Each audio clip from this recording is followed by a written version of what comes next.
Hi, my name is Brent Phillips with Mobile Home Park Instant Offer. So today I want to talk to you about the danger of going under contract with a real estate wholesaler.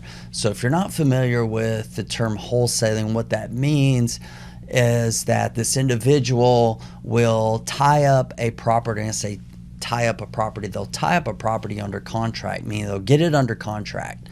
And a lot of times they're not very transparent about what their intention is. And their intention is to get your property under contract and go out and sell that contract for more money than they have it under contract for. They may sell your contract for, $10,000 more or $100,000 more than they have it under contract for. So a couple of things.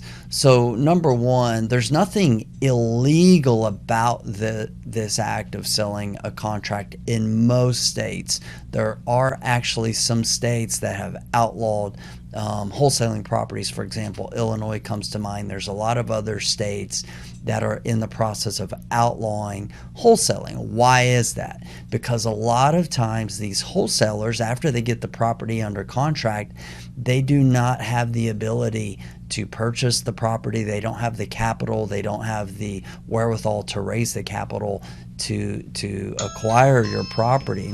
Sorry about that. So they are basically working and going out and hustling to find a buyer. But what happens if they're not able to find a buyer for your property? Well, then whenever it comes to the actual closing date, and this is why it's in the process of being outlawed for other reasons, is a lot of these wholesalers, they're not the best character type of people. So they will essentially leave sellers just high and dry without notifying them that, hey, I wasn't able to find a buyer for your property. So how do you safeguard yourself against these guys? So number one, typically when they fill out a contract, in the buyer section of the contract, they'll put their name or the name of their company, and they'll typically add some type of verbiage along the lines of and or assigns, meaning they have the ability to buy it and or assign that contract to somebody else. So that's one way. Number two is just to ask them. Hopefully, and there's a lot of, also there's always good and bad, right? There's always two sides. There's also a lot of wholesalers that are very, very honest, ethical, good business people, and they're very upfront about what their intention is. So just to ask, anyone that you're talking to, hey, are you going to buy my property? Are you the end buyer? Or are you just looking to wholesale this contract?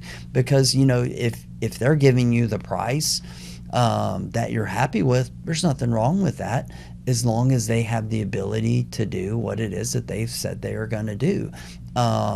Another way that you can oftentimes tell a wholesaler if they're looking to wholesale is they will have an incredibly low earnest money amount. Sometimes like $10, So you want to make sure that they are putting some money, putting some skin in the game, so to speak, that they're showing a vested interest in your property. Because without any, little investment, there's little interest, little skin on the game, so to speak, for them. So that's another just little signal or a sign that you can verify, what their intention is, how committed they are to buying your property. So these are just some signs for you to look out for as a mobile home park owner when you are going into the process of selling your property or considering selling your property or getting some contracts, getting some offers.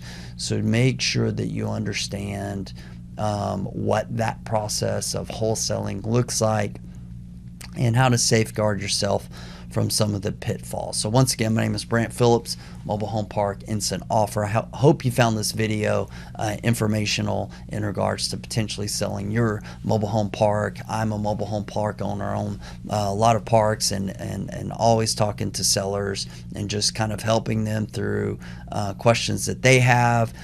We, of course, are a buyer, so we'd love to talk to you if you have a park that you would like to sell. But I always like to say, hey, we can't we can't buy every park, but we try to help everybody who reaches out. And that's how, you know, most of the calls and conversations go with people who reach out, is like, we're not going to buy the park, or we can't buy the park, or it's just not a good fit for us, or it's just not a good fit for them, but we do our best to help. So once again, I hope this video was helpful, and we're always here to help if you have questions about selling your mobile home park.